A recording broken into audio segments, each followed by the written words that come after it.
봉독하도록 하겠습니다. 하나님께서 주시는 말씀은 사도행전 13장 44절에서 48절 말씀입니다. 제가 가지고 있는 성경 신약 211페이지에 있습니다. 살아계신 하나님 말씀을 봉독합니다. 그 다음 안식일에는 온 시민이 거의 다 하나님의 말씀을 듣고자 하여 모이니 유대인들이 그 무리를 보고 시기가 가득하여 바울이 말한 것을 반박하고 비방하거늘 바울과 바나바가 담대히 말하여 이르되 하나님의 말씀을 마땅히 먼저 너희에게 전할 것이로되 너희가 그것을 버리고 영생을 얻기에 합당하지 않은 자로 자처하기로 우리가 이방인에게로 향하노라. 주께서 이같이 우리에게 명하시되 내가 너를 이방의 빛으로 삼아 너로 땅끝까지 구원하게 하리라 하셨느니라 하니 이방인들이 듣고 기뻐하여 하나님의 말씀을 찬송하며 영생을 주시기로 작정된 자는 다 믿더라. 아멘. 평소에 잘 안 먹던 음식을 먹게 되면 자칫 잘못하면 큰 탈이 납니다. 소화를 제대로 못 시켜서 체하게 되는데, 그러면 이렇게 이야기를 하죠. 그 음식이 몸에 잘 안 받네. 몸이 안 받네 라고 그렇게 이제 표현을 합니다. 제가 결혼 주례를 거의 이제 토요일 날 하게 되는데요. 참 기쁘고 행복한데 딱 한 가지 아쉬움이 있습니다. 다음 날이 주일이라서 평소보다 많이 못 먹어서 그래요. 조심합니다. 양도 좀 적게 먹고, 그리고 또 소화가 잘 되는 음식으로 제가 이제 골라 먹게 되더라고요. 평소 비싼 돈을 주고 뷔페에 가면 어떻습니까? 오늘 내가 어떻게 해서든지 본전을 뽑아야 되겠다. 내가 돈 낸 만큼은 오늘 내가 기필코 먹고 오리라. 전투적으로 막 그렇게 이제 식사를 하게 되는데요. 결혼식 주일을 앞두고 피로연에서는 그 몇 접시 못 먹고 속으로 이제 그만 절제해. 그렇게 이제 속삭일 때가 있어요. 그러면 버리는 것도 아닌데 두고 오는 음식이 그렇게 아까워요. 또 이제 일어서서 집에 오려고 그러면 못 먹었던 음식이 자꾸 눈에 들어오고요. 야, 저거 되게 맛있게 보인다. 이제 안타까운 그런 마음도 있어요. 우유에 포함되어 있는 락토스, 유당이라고 하는데 그 성분을 소화시키지 못하는 사람들을 위해서 락토프리 밀크가 있습니다. 우유가 있는데 그걸 모르고 일반 우유를 마시면 고생합니다. 복통이 생기고 가스가 차고 속이 불편해져요. 이렇게 특정한 음식이나 또 약이 몸이 거부를 해서 잘 받아들이지 못하는 상태를 불내성이라고 부르더라고요. 불내성이라고 합니다. 그걸 잘 알지 못하고 그냥 먹게 되면 분명히 체하거나 몸에 이상한 반응이 이제 일어나게 되는 거예요. 제대로 소화시키지 못하면 밤새 고생을 합니다. 잠도 제대로 이루질 못하고요. 아무리 맛있는 음식을 먹어도 소화 기능이 떨어지고 스트레스를 받으면 소화력이 떨어져서 체하게 되는 거예요. 그러면 막 소화제를 먹고 등을 두드리고 아무리 손을 따봐도 별로 소용이 없습니다. 고생하게 되어 있는 거예요. 우리 그리스도인들도 이러한 영적인 소화불량, 우리 내면이 받아들이지 못하는 이런 불내성을 경험을 할 때가 있습니다. 불내성을 영어로 intolerance라고 해요. 견디기 힘든, 참을 수 없는 이런 뜻을 가지고 있는 단어인데 그 앞에 종교라는 단어, religious를 붙여서 이렇게도 표현을 합니다. religious intolerance라고요. 종교적 불내성이라는 단어입니다. 우리가 건강하고 성숙한 그리스도인, 예수를 따라가는 그분의 제자들이라면 이러한 소화불량, 영적 소화불량, 그 불내성을 어디에서 경험하게 될까요? 복음이 아닌 하나님이 기뻐하지 않는 다른 것들을 보거나 듣거나 그걸 섭취할 때 이러한 불내성과 소화불량에 시달릴 겁니다, 여러분. 상한 음식이 들어오거나 그리고 내가 도저히 받아들일 수 없는 그 음식이 내 식도를 타고 넘어오면 몸이 그걸 받질 않아야 돼요. 그처럼 영적으로도 그리스도인인 우리가 받아들이기 참 어려운 것들이 있다는 말씀이에요. 바울은 디모데후서 3장 5절에 이렇게 경고를 합니다. 뭐라고 이야기를 하냐면 이 같은 자들에게서 내가 돌아서라. 그들을 피하라. 그들을 멀리해라 라는 말씀이죠. 디모데야, 네가 먹지 말고 피해야 될 음식들, 소화시킬 수 없는 것들이 있으니까 절대로 이거 먹어서는 안 돼 라는 거예요. 그 피해야 될 상한 음식이 무엇인지 사도 바울은 이렇게 리스트를 쭉 작성을 하고 있어요. 자기를 사랑하며, 돈을 사랑하며, 자랑하며, 교만하며, 비방하며, 부모를 거역하며, 감사하지 아니하며, 거룩하지 아니하며, 무정하며, 원통함을 풀지 아니하며, 모함하며, 절제하지 못하며, 사나우며, 선한 것을 좋아하지 아니하며, 배신하며, 조급하며, 자만하며, 쾌락을 사랑하기를 하나님 사랑하는 것보다 더하며, 경건의 모양은 있으나 경건의 능력은 부인하니 이 같은 자들에게서 너 어떻게 하라고요? 돌아서라, 그거 피해라 라고 이야기를 하고 있어요. 이런 것들이 우리가 그리스도인으로 살면서 이 세상 가운데서 피해야 될, 우리에게 어울리지 않는 음식들이라는 말씀이죠. 이 피해야 할 음식들 리스트를 들을 때 우리는요, 고개를 끄덕이면서 당연하지, 그렇지, 이런 것들 우리가 하나님의 백성으로 먹으면 절대로 안 되는 거야, 그렇게 다들 긍정할 겁니다. 그런데 참 이상한 경우도 있어요. 날 아주 건강하게 만들고 꼭 우리 영혼에 필수 영양소가 담겨져 있는 음식들을 먹는데도 불구하고 소화불량이 일어나고 그거 먹고 싶지 않을 때가 있다라는 말씀이죠. 나 그거 먹기 싫다고 거부합니다.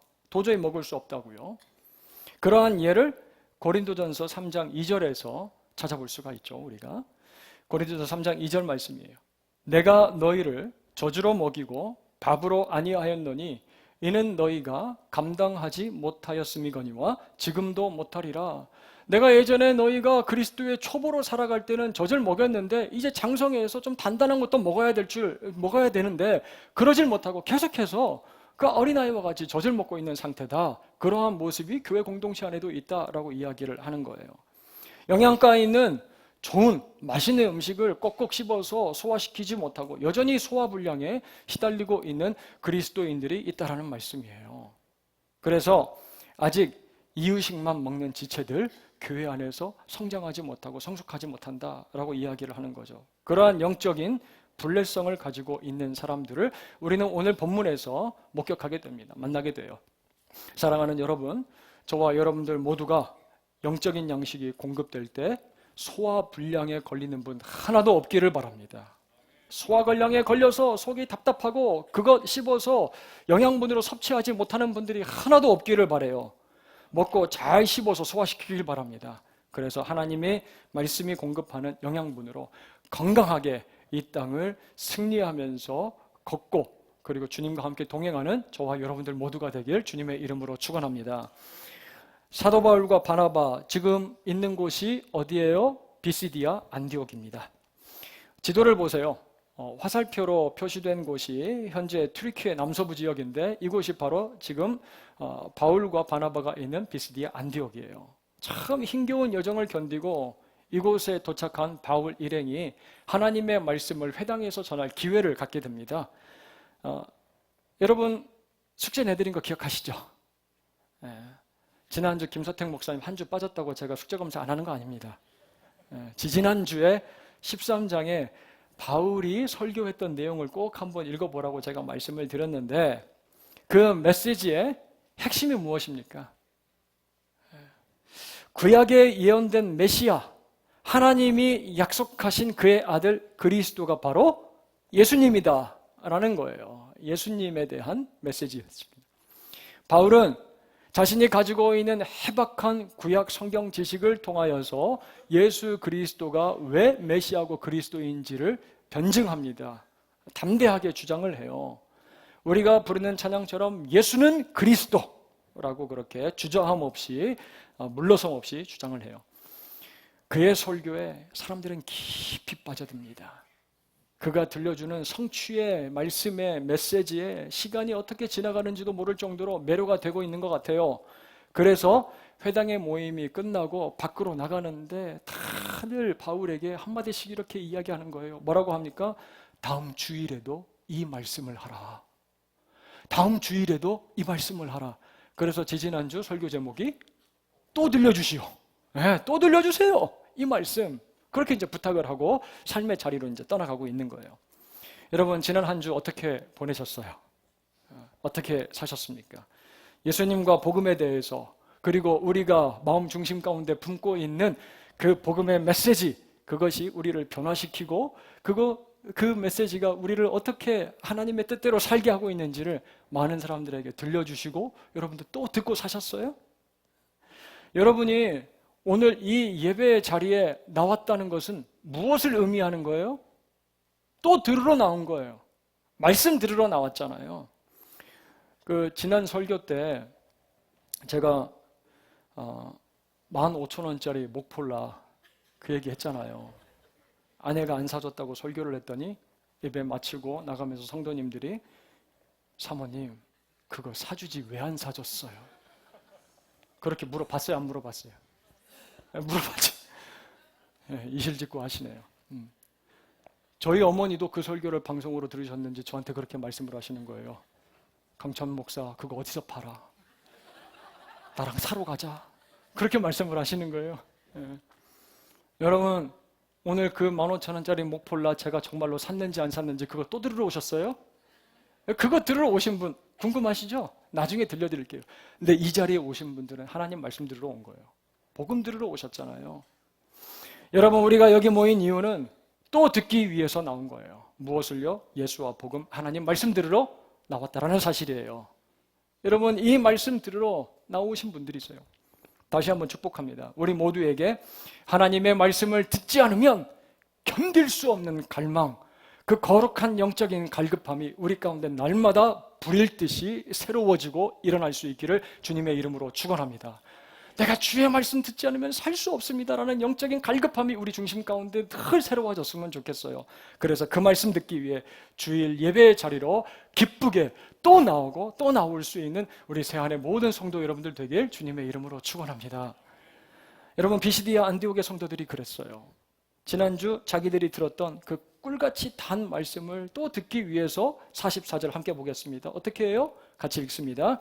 그 다음 안식일에는 온 시민이 거의 다 하나님의 말씀을 듣고자 하여 모이니 라고 돼요. 영어 성경에 가서 보니까요, almost whole city gathered라고 되어 있어요. almost whole city gathered. 그 도시가 다 거의 다가 모였다. 얼마나 여러분들 이게 흥분되는 일이에요. 하나님의 말씀을 듣기 위해서 온 도시가 막 들썩거렸다는 거예요. 들썩들썩거립니다.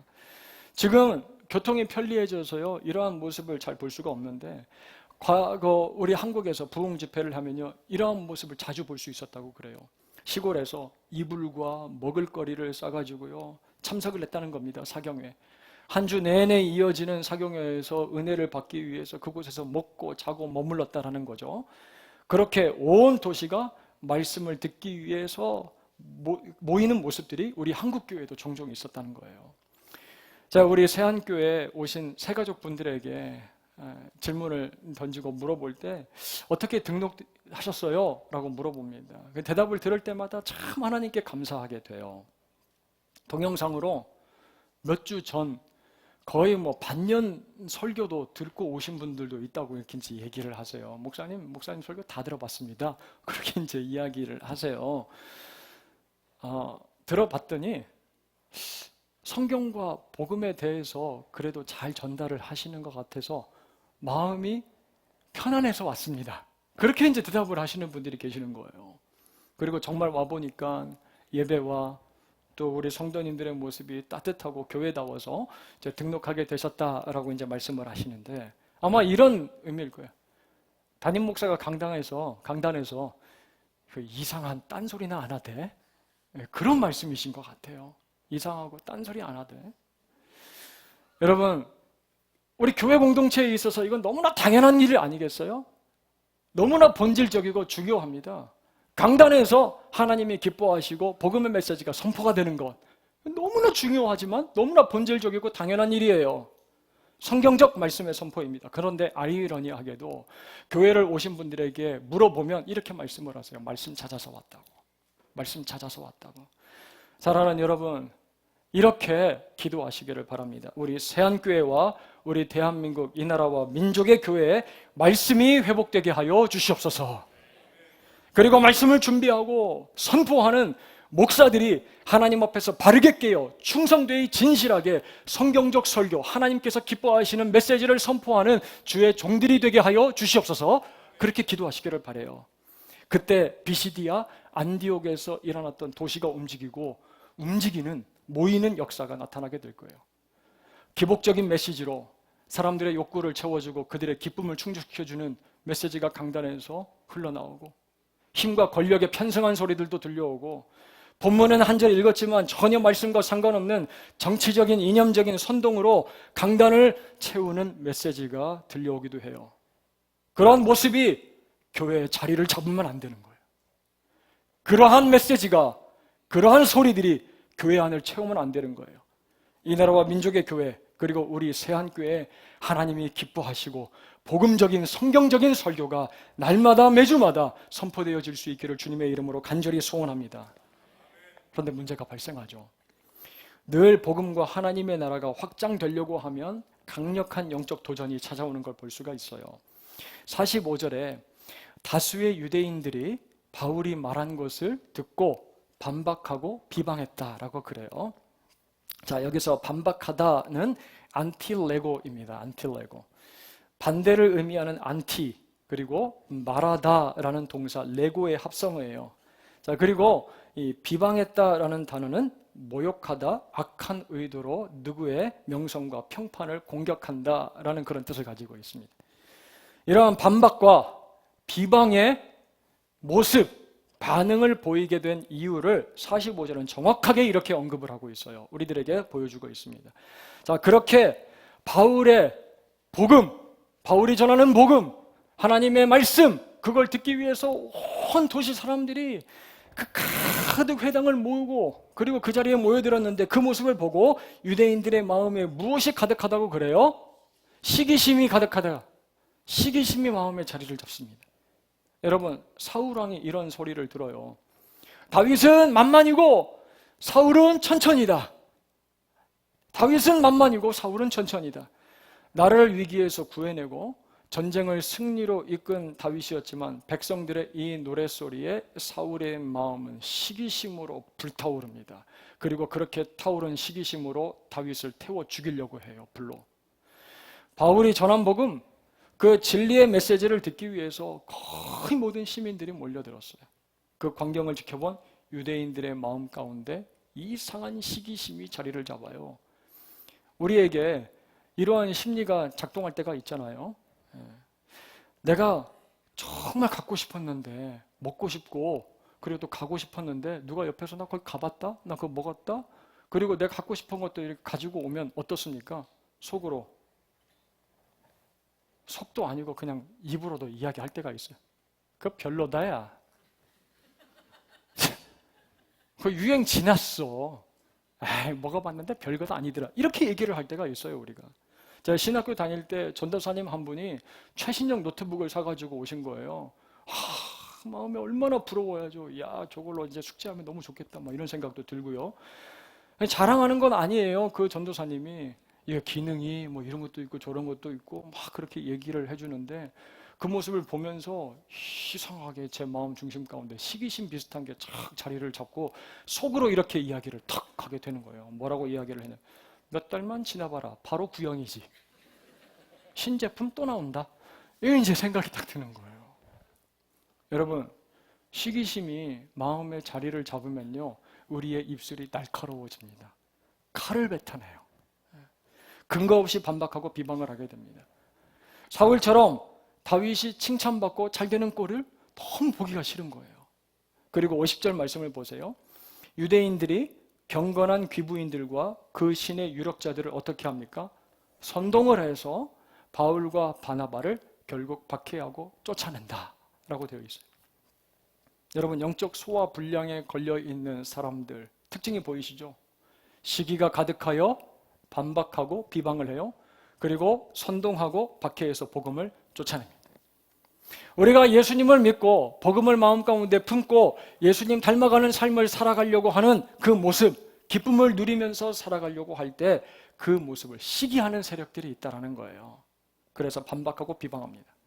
우리 내면에 또 주위 환경들을 통해서 이러한 현상, 이러한 소리들이 들려올 때가 있어요. 야, 뭐 예수를 믿는 삶이 얼마나 대단하겠어. 뭐 얼마나 행복하겠어. 편히 쉴 수 있는 일요일 아침부터 나와가지고 예배를 드려야 되지. 나와서 봉사해라. 내가 열심히 번 돈인데 뭐 헌금하라고 그러고, 내가 저 사람 앞에서 왜 자존심을 내려놓고 관용을 베풀어야 되는데, 나도 성격 있는 사람이야. 그래서 너에게 유익한 게 뭔데? 참고 살아서 네가 얻는 게 도대체 뭔데? 야, 믿어도 적당히 살살 믿어. 그러니까 이러한 반박과 비방의 소리들이 우리의 중심 가운데 들려올 때가 있다는 말씀이죠. 때로는 귀부인과 유력한 사람들을 선동하는 것처럼, 박해하는 것처럼 우리에게 압력을 가할 때도 있어요. 정말 사람들을 통해서 우리를 압제할 때도 있습니다. 다양한 유혹과 그리고 또 다양한 우리들을 넘어뜨리는 시험의 형태로도, 어렵고 힘든 환경들로도 우리를 막 밀어붙이기도 해요. 대표적인 예가, 예수를 안 믿어도 참 기쁘고 즐겁게 살아가는 내 주위의 사람들의 모습을 볼 때 그렇습니다. 내가 이 고생하면서 왜 예수를 믿어야 되는 거지? 예수를 믿는데도 내 삶 가운데 내가 기대했던 행복이나 즐거움이 오질 않잖아. 이러한 생각이 들어오면요, 후회스러운 거예요. 후회가 밀려올 때가 있습니다. 우리가 하나님의 말씀을 순종하고 듣고 그 말씀 붙들고 살아가려고 하는 그 모습을 시기하는 세력이 강하게 활동을 하는 거예요. 그래서 우리도 복음 소화 불량에 걸리게 만듭니다. 답답하게 만들어요. 그러면 우리의 삶과 가정, 공동체가 복음을 제대로 씹어서 소화시키지 못하는 거예요. 말씀을 들었는데도 불구하고 여기가 꽉 막혀서 살아갑니다. 아유, 힘들다. 오늘 그 들은 말씀 괜히 들었어. 차라리 안 들은 만도 못해. 야, 예수님처럼 살게 되면 우리가 포기해야 될 것들이 얼마나 많은지 몰라. 지금 즐기는 것도 다 내려놔야 되고, 하지 못하는 것들도 많아지고, 희생도 해야 되고, 야, 이 말로만 들어도 속이 더부룩하다. 전도하라지, 예배가 삶의 우선순위라고 이야기를 하지, 원수 같은 이들을 미워하지 말고 사랑하라고 하고, 기도하고 말씀 보고 순종하라고 가르치고, 에휴, 그런 말 듣기만 해도 배에 가스가 찬다. 야, 도저히 소화 못 시킬 것 같다. 그렇게 부담을 줘요. 부담을 줍니다. 사랑하는 여러분, 우리가 하나님의 말씀을 듣고 그리고 그 말씀에 순종해서 살기를 소원하며 모일 때, 복음을 품고 열심을 낼 때 그 모습을 시기하는 힘도 만만치 않게 역사한다라는 말씀이에요. 작동을 합니다.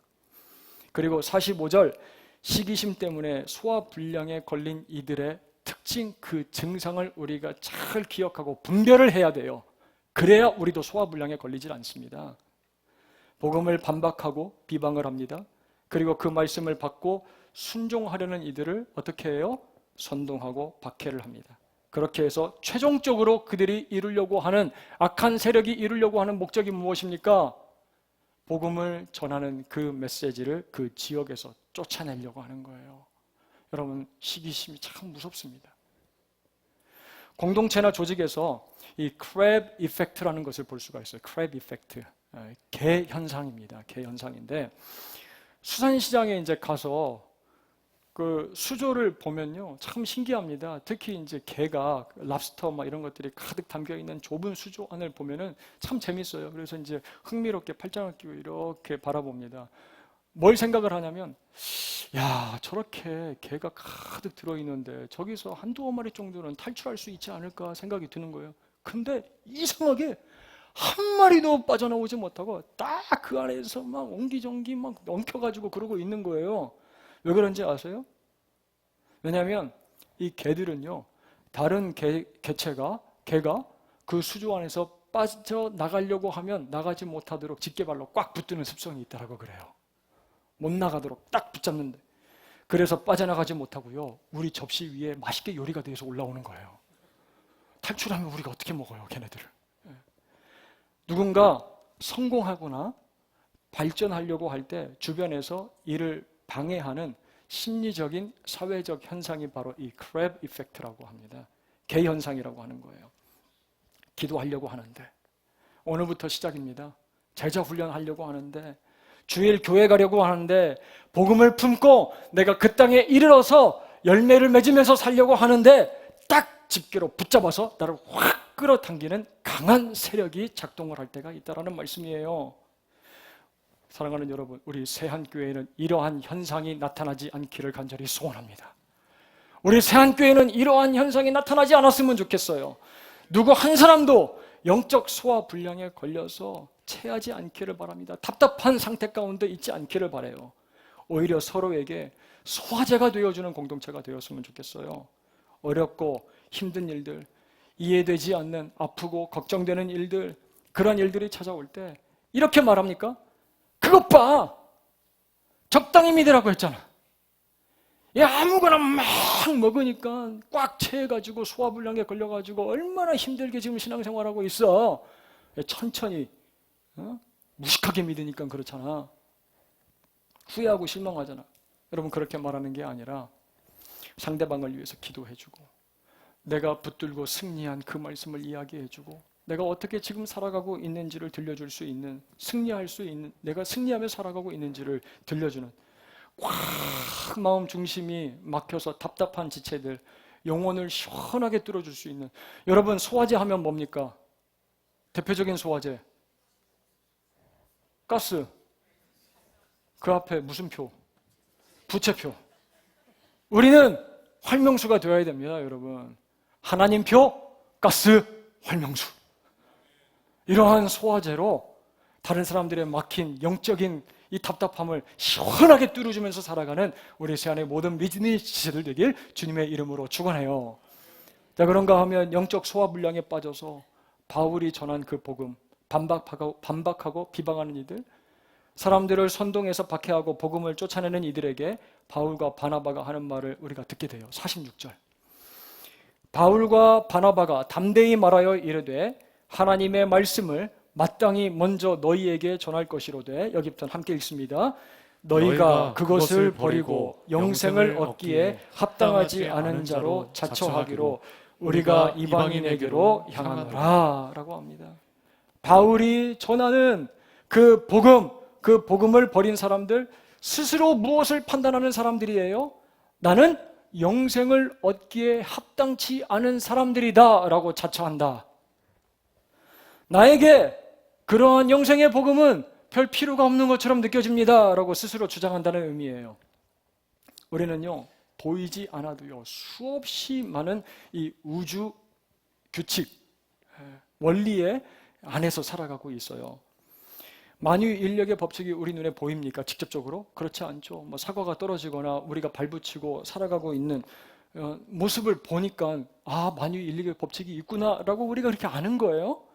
빛이 동시에 파동과 입자라는 사실을 누가 시원하게 증명할 수 있어요? 그러지 못해요. 물질의 최소 단위인 원자, 이 밀입자가 왜, 어떻게 존재하는지 속 시원하게 설명해 줄 수 있는 사람이 있습니까? 없어요. 하지만 그 안에서 우리는 살아가고 있어요, 그냥. 우주의 원리와 원칙 안에서 우리가 존재하고 있는 거예요. 나의 판단과 관계없이 그게 있다 없다 내가 생각하는 것, 이걸 뛰어넘어서 우리는 원래 있는 그 원칙과 우주의 섭리 가운데서 그냥 살아가고 있는 거예요. 자, 바울과 바나바가 전한 그 복음을 들은 사람들, 그 가운데서도요, 스스로 이야기합니다. 나는 영생이 별로 필요치 않습니다. 그 복음은 나에게 필요하지 않아요. 자처하는 사람들이 있었다는 거예요. 그들을 향하여 뭐라고 하는지 46절 마지막 부분을 가서 보세요. 그 복음이 누구에게로 흘러들어간다고요? 이방인입니다. 이방인. 그 복음을 듣고 그 복음을 필요로 하는 이들에게 그 복음이 흘러간다라는 거예요. 그리고 48절 말씀 함께 읽겠습니다. 이방인들이 듣고 기뻐하여 하나님의 말씀을 찬송하며 영생을 주시기로 작정된 자는 다 믿더라 라고 합니다. 바울은 영생의 복음이 필요한 이들을 향하여 내가 가겠다라고 이야기를 합니다. 방금 48절, 그들이 하나님의 영생을 주시기로 작정된 자들이라고 그렇게 언급을 해요. 바울도요, 바나바도 저도 알 수가 없습니다. 누가 복음을 필요로 하는 자들인지, 누가 그 복음을 수납하고 그 복음 안으로 들어갈 수 있는 자들인지는 알지를 못해요. 하지만 여기서 한 가지 분명한 것이 있죠. 무엇입니까? 하나님이 영생을 주시기로 작정한 자들이 있다는 사실이에요. 그들, 그 복음을 듣고 그 복음 안에서 살아가려고 하는 이들, 그 복음이 필요한 이들에게로 하나님이 구원, 영생 주시기로 작정한 이들에게로 내가 이제 나아가겠다라는 겁니다. 그곳을 향해 복음을 받고 소화 불량을 일으키는 이들이 아니라 잘 먹고 소화시켜서 그 복음의 영향력으로, 그 영양가로 살아갈 수 있는 그 사람들을 향해서 내가 나아가겠다라는 거예요.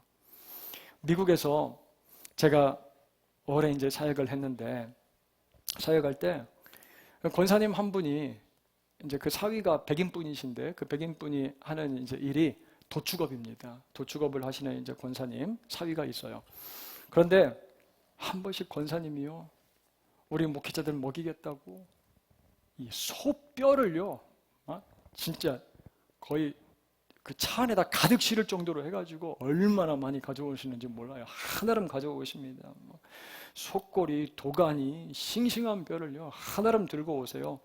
그래서 이제 우리 목회자들이 얼마나 이제 신나게 몸보신을 하는지 몰라요. 얼마나 감사하고 행복한지 이제 맛있게 먹습니다. 그래서 우리 권사님에게 물어봤어요. 아이 권사님, 이 귀한 사골이며 꼬리뼈며 도가니며 이거 어떻게 이렇게 많이 가져오세요?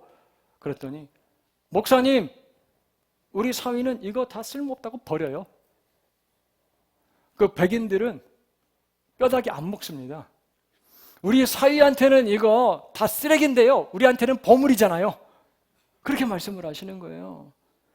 내가 그랬지, 우리 목사님들 가서 내가 이거 다 끓여가지고 맛있게 대접하겠다고. 그래서 이제 소뼈를 그렇게 하나름 가지고 오시는 거예요. 여러분, 복음도 마찬가지 아니겠어요? 난 그거 자주 들어서요, 잘 알아서요, 이제는 별 필요가 없습니다. 필요를 못 느낍니다. 그거 더 이상 안 먹어도 괜찮고 안 들어도 괜찮은 것 같아요. 스스로 판단하고 자초하십니까? 여러분, 복음의 말씀은, 메시지는요 사골 육수와 같습니다. 계속 우리고 또 우리면요 뽀얗고 맑은 아주 좋은 진국이 나오게 되어 있는 거예요. 그런데 듣지 않고 우리의 귀를 탁 닫아버리면 그 복음은 누구에게로 갑니까? 그 뼈다귀는 누구에게 가요? 보약으로 삼고 먹을 수 있는 자들에게 흘러가 버린다는 말씀이에요. 그 말씀을 기다리고 필요로 하는 사람들, 그 말씀이 없으면 살 수 없다라고 하나님 앞에 절박하게 부르짖는 이들에게 그 말씀은 흘러 들어가게 된다. 하나님께서 영생을 주시기로 작정한 자들을 향하여 복음은 흘러가는 거예요.